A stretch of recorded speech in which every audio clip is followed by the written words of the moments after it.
Welcome to the Infinite Wealth Podcast. I'm Cameron Christensen along with our co-host Anthony Faso. In today's episode, we're diving back into Nelson Nash's book, Becoming Your Own Banker. And I think this is part 8 or 9 of his book. But where we're at is we're up page 66 in his book, and it's called The Retirement Trap. That's the section that we're going to be discussing today. I'm looking forward to it. I'm glad we can get back into the basics of Becoming Your Own Banker and Nelson's book. But also, I think I created this little story that I think will kind of tie like everything in nicely. So make sure you stay to the end for the story that I think summarizes what Nelson's talking about. I can only guess by that smile on your face that this story is going to come at probably my expense. Is that a safe assumption? Maybe. You can look at it that way, but it's just a way to learn. I think it'll really that's a yes. Hit this home. That's a yes. That's a yes. Awesome. All right. Well, let's dive into this, right? We've got really kind of 3 big topics that Nelson's talking to us about here. Number 1 is going to be Social Security. Number 2 is kind of another retirement program, which is 401ks. And then we'll touch on retirement just to kind of wrap it up. Sound good? Sounds good. Awesome. So let's jump into this first. Is Nelson sending any sort of mixed messages as far as his feelings toward qualified plans in this 2 pages here? Nelson, man, he is straight to the point. He will tell you exactly how he sees it. And if you haven't gotten the impression yet, Nelson's not a big fan of government plans. He's not. I'm going to read a couple of these statements here that I had underlined. He is as straightforward as you can get. He says, the most dangerous thing you can do with money is put it into government-sponsored schemes. He says, avoid all such programs like the plague. And he says, pension plans and all other such IRS-qualified plans are self-destructing. He makes it very clear. Yeah, I guess here's a question. Do you agree? Can you name a successful government plan? Ooh. I would be hard-pressed to name a successful government plan. Like how's Social Security? How's Medicare? How is the post office? How's the VA? Like, how's any program been successful? They certainly provide benefits, but it's very difficult looking at those things and trying to make a case for any sort of efficiency whatsoever. And one story he tells in there is an example. Let's say that somebody had put $10,000 into their pension plan. And what he has is, just remember, the government is the one who created that plan. You know, one thing he talks about is if the government creates a problem, a.k.a. a lot of taxes, and then creates an exception to that, a.k.a. IRAs and 401ks, you need to be a little bit suspicious. And he shares an example of if somebody put $10,000 in their pension plan, that at one point the government coming over saying, hey, you know that 10 grand that you put in there, that's not really all yours. You might have put in 10 grand, but really half of that was a deduction in taxes. So really only 5 of it was yours. Deduction, deferral in taxes. Yeah, exactly. So, you know, we're going to take our money now. So we're going to take our taxes now. And I will tell you, when I first read that, I was like, oh, man, the government's not going to do that, right? But the more I started learning about really what the government has, and not only have they can and they could, they have in the past. I think a lot of people haven't realized that the government, in 1933, just by the executive order, meaning just the signature of the president, it outlawed people owning gold. Like, they could own the jewelry, right? But they couldn't have the coins, gold coins and certificate. The government actually took it. Mm-hmm. Well, of course, they didn't say that they took it. They paid you for it, but they didn't pay you fair market value, right? So there has been the time when the government has come in there and have taken people's assets. And there's even been some other countries where the government has come in and taken the balances of people's retirement plans for the public good. Yeah, absolutely, totally agree. And I think it should be noted that in this section of the book, Nelson refers to pensions, and I think that's a generic term. Right now, it would back then it was really just pensions that were in place, but now that it would also include most qualified plans, IRAs, 401ks, those things, right? Yeah. Yeah. He also touches on Social Security, and if I'm totally honest, I don't think a lot of our clients really plan on relying on Social Security benefits for their retirement. And researching for this section, though, I did find this is I don't think you'd get too much of an argument from anyone that says, hey, I think it's a pretty well documented fact that Social Security benefits are running out and that it's on a road to insolvency. But I did take this off Social Security website. It says in 2010, the program paid more in benefits and expenses than it collected in taxes and other non-interest income.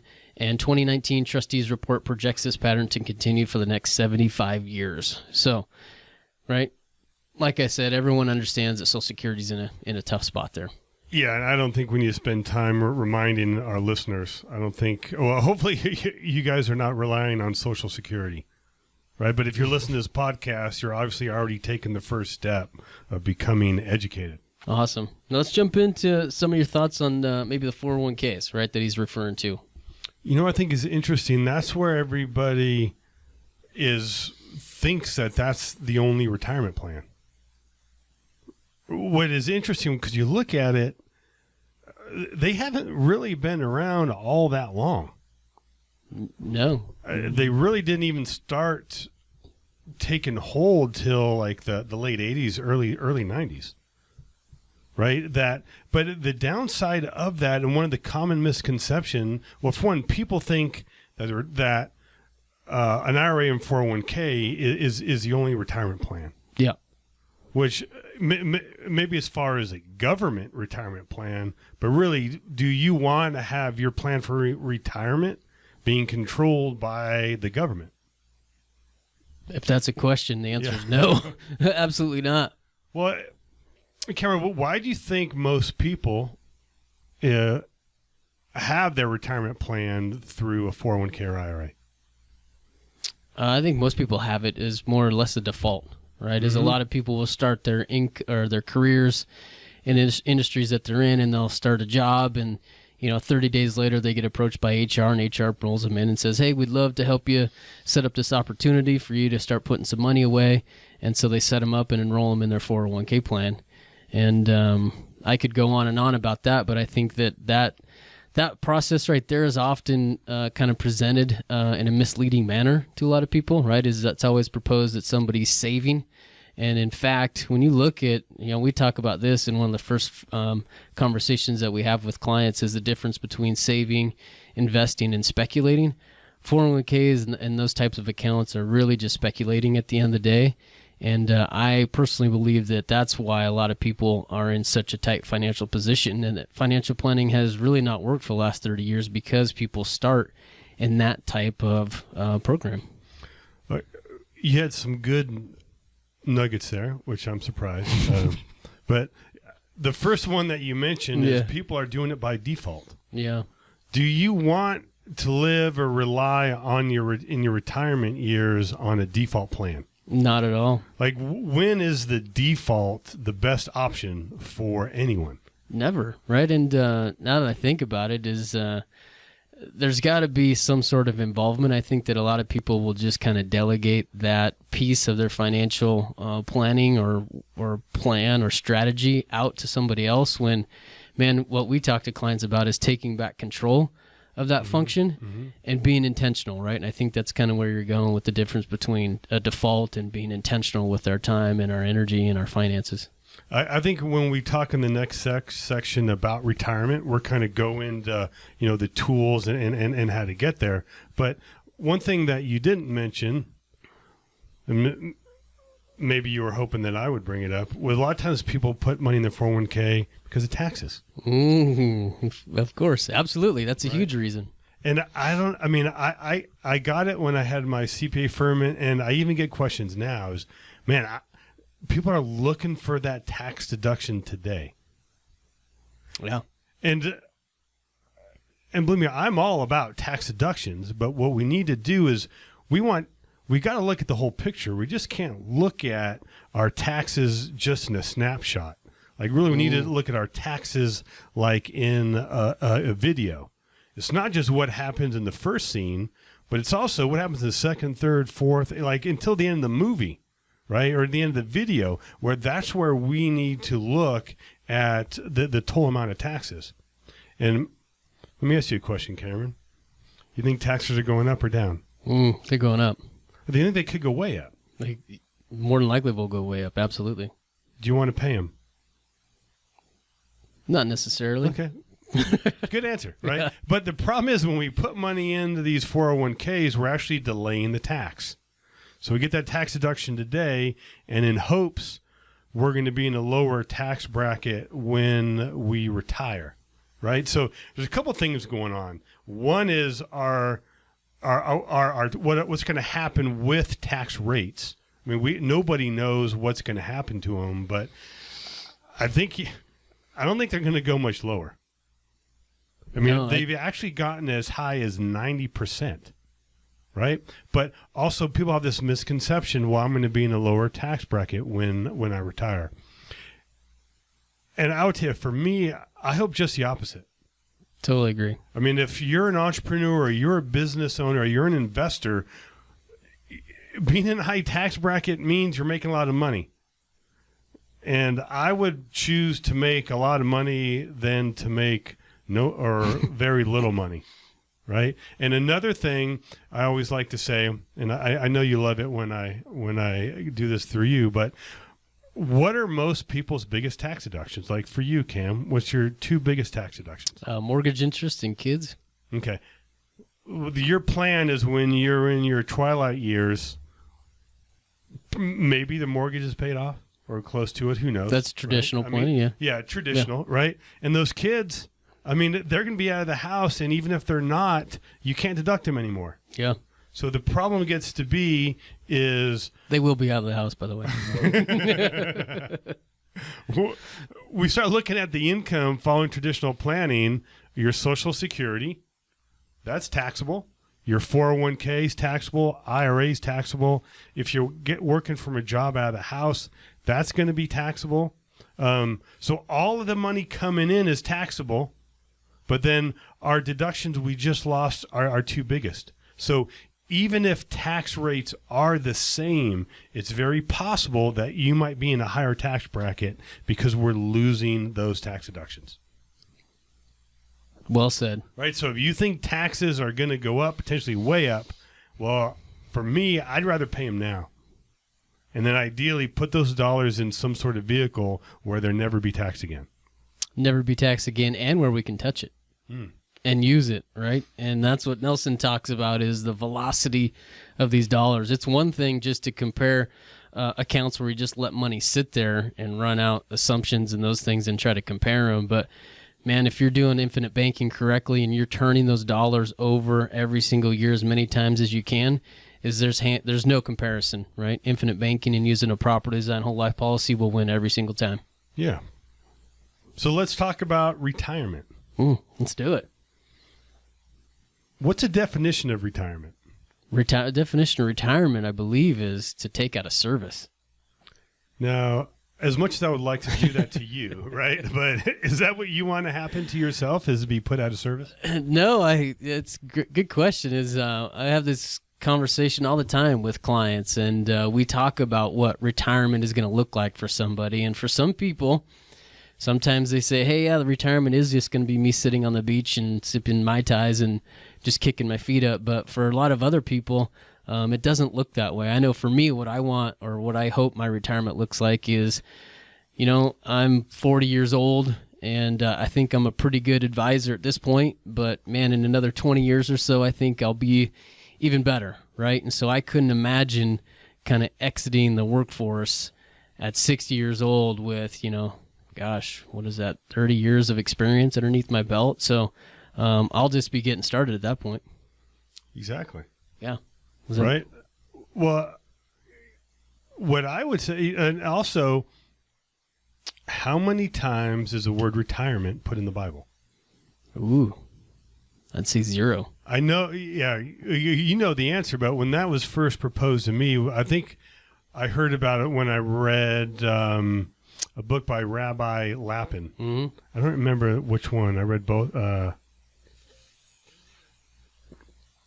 don't know, but he has 2 good books. I've read them both, and we will put them in the show notes. But what he talked about in the Hebrew language, which is God's language, did not have a word for retirement. Like, to me, that's powerful. That it's one. I mean, you know how many words we have for things that don't exist? I don't know if I followed the question there. How many words we have for things that Yeah. don't exist? Well, we have like fictitious things. Okay. Or I'm trying to think of an example. Maybe you can help me out. But like, Well, you referenced it before, fragile and antifragile, yeah, right? We didn't have a word for antifragile in the American language, and so Nassim Nicholas Taleb created one for us, right? So I hope that helps. yeah, and so. You know, really, the word retirement, the earliest it can be found was in the 1890s, right? And that was from Germany. And if you look where retirement came, is where it was created, is because they had this short. The government had a short-minded or a scarcity mindset, and they were having trouble with employment. So they wanted to create, instead of creating more jobs, what they did is they forced or incentivized the older generation to retire to create room for the younger workers. That's where retirement came about. And really, like you had mentioned what some people's goals are, you know, to drink Mai Tais or whatever your goals are. I think it's you know, what we don't want to happen is that you just work, scrimp, and save, and then all of a sudden, at some magical age, you can enjoy your life. I mean, how boring does that sound? Sounds really boring. And I would tell you, for me, I guess I'm getting to that age where. When you watch the History Channel all day? No, yeah, we already talked. Now I'm watching the History Channel quite a bit. But I'm getting the age where people I went to high school with or people that I knew are dying. Yeah. And that reminds me of my mortality. Only God knows how long I'm going to be here. So I want to be able to enjoy life now. I want to spend time with my kids now. Right? And Cameron, if you don't mind, I'll share a little personal story of you. Great, right? Go for it. Yeah, please do. As you guys know, one of Cameron's passions is his hair, and you know, so his face. And we've even incorporated some of those truths into some stories. Like if you remember the story that we had on the tax liens, which we use an example of Cameron losing his house, and in part he had a lien on there from Paul Mitchell, his favorite hair product company, and so we kind of use that in the scenario. And really, the cool thing is we're starting to get some advice from some of our listeners, right? Somebody on Instagram, it says, hey, you need to have a talk with Cameron. If he wouldn't buy so many hair products, he would not lose his house. But as much as I appreciate that input, and I know Cameron does too, really, we want to look at things different. Like that's a scarcity mindset, right? If you have a passion for something like Cameron likes Paul Mitchell, you know, there's 2 ways to look at it. Well, I need to buy less product because I don't have the money, right? But if we can change our mindset to more abundance mindset, is how can I make more money so I can buy more hair product, right? So you can get the best of both worlds. And really, one of Cameron's favorite movies is Zohan from Adam Sandler. And if you haven't seen it, well, I don't know if you should check it out or not. But basically, in the movie, Adam Sandler is like this, like super spy, right? But deep down, like his passion isn't for beating up people and being this amazing spy, it's about styling hair, right? So in the movie, he fakes his own death so he can move to New York and ironically go to Paul Mitchell hair salon and learn how to cut hair. But really, I think Cameron's very similar, where he is like this super IBC agent, right? And he does have this passion of helping people create passive income and wealth outside of Wall Street. But deep down inside, he wants to help people have silky smooth hair, right? And one of his things on the bucket list is to go to every Paul Mitchell center around the world. And so traditional financial planning would say, okay, Cameron, I know that this is your dream, to travel the world and visit every Paul Mitchell center. But here's what all right, save and skimp. And then when you're at this magic age of 67, then you can visit your dream. Okay, but let's be practical. What happened if Cameron loses his hair at 66? All right, so he's going to go around fulfilling his dream, but inside he's going to be a little less fulfilled. So with this abundance mindset, what we want to do with Cameron is, hey, let's start building some passive income now, right? So you can start going to Paul Mitchell centers now while you're in your 40s. Right? While I've got hair. While you've got hair. So whatever your dream is, whether it's going to Paul Mitchell or going to a World Cup is one of mine, or whatever your dream is, you don't need to wait until you're too old to enjoy it. What we need to do is have some balance. We need to save, right? But we also need to live.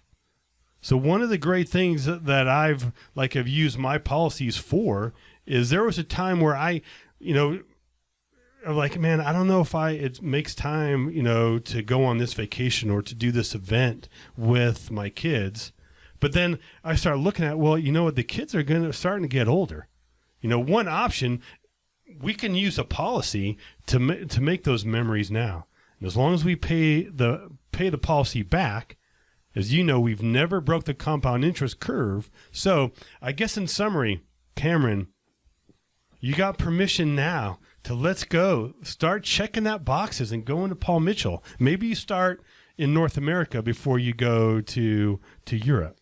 But we're going to help you devise a plan that you can start living your dream now. Thoughts or comments? Obviously, I did not prepare for this podcast quite like you did. That was impressive. Very impressive. I'm actually speechless. I don't even know what to say. I actually did have to do research because I thought it was Zofran. And then I Googled Zofran, and that's medication. I thought it was Zoltan. It's Zohan. Is it? Zohan. So that was good. That was good. Good story. Thanks for sharing. Yeah. I'm sure you I look forward to starting my journey of visiting every Paul Mitchell in the United States and Europe very soon. You know what? I'm glad that I was able to help you push you along in that dream. So you're welcome, Cam. Yeah, thanks. So to bring it back to the book, right, is the last couple paragraphs that Nelson's talking about is really references two people, John Templeton and then another gentleman, Edward Deming. And really what he was saying, I think that Nelson was telling us was, man, find a profession that you're passionate about and continue to work that. And one of the quotes that he has is, in regards to John Templeton, is he died one evening and he had been scheduled to go to work the next day, right? So these guys are working all the way up until the end. And I think in doing some prep and research for this podcast is there's many, many instances of people that have worked some sort of career for 20, 30, 40 years, and they decide to retire and just kind of be put out to service, I guess, and they end up passing very shortly thereafter. And so, again, what we want to do is we want to change that definition, maybe open up our scope of things that we can do in retirement to help others, or just change careers, or be able to provide some value there. So, yeah, when somebody says, well, look, I want to retire at this certain age, well, why do you want to retire? I mean, most people want to retire because they don't love their job. Yep. Well, let's find a way where you can love what you do. Maybe, again, one way is create some passive income now so you can take a job because it fulfills you, because that's what you want to do. I mean, ideally, there's some things that you can do now to put you in a position where you work because you want to work, not because you have to work. Awesome. You got anything else, or are we ready to wrap this up? Let's wrap this up. Perfect. So next, what we're going to be doing, next time we jump into this book, we're going to be looking at pages 68 and 69. Again, if you are not following along with us in the book and you're just listening to us, man, make sure you reach out to us or reach out on Amazon and make sure you get yourself a copy of Nelson's book and kind of read those. Is because if you read some of these pages, you may not have the same takeaways that we have. And in fact, you'll probably have much more insight than this gentleman right here after reading those. But what we try to do is just share with you some of the things that have come up as we've read these. But these next section is going to be one of my favorite. I know it's one of your favorites. But on page 69, it says, "But I can get a higher rate of return." Now, how many times have you talked to somebody about the infinite banking concept, and their first rebuttal, if not the second one, was, "I can get a higher rate of return doing X"? How many times? All the time. All the time, right? So we are very well versed in this, and I'm sure we'll include a video to address that. But stay tuned, grab a book, and join us next week. What I would say, when I say all the time, that's all the time to people who haven't read Nelson's book. That's true. Right? Because he and us have a different perspective. And if you want to learn more about infinite banking, and particularly is this for you, I'd recommend you see the link in the show notes. Let's get on a discovery call with Cameron and I, and we can kind of see how and if infinite banking is for you. Now go make it a fantastic day. Take care.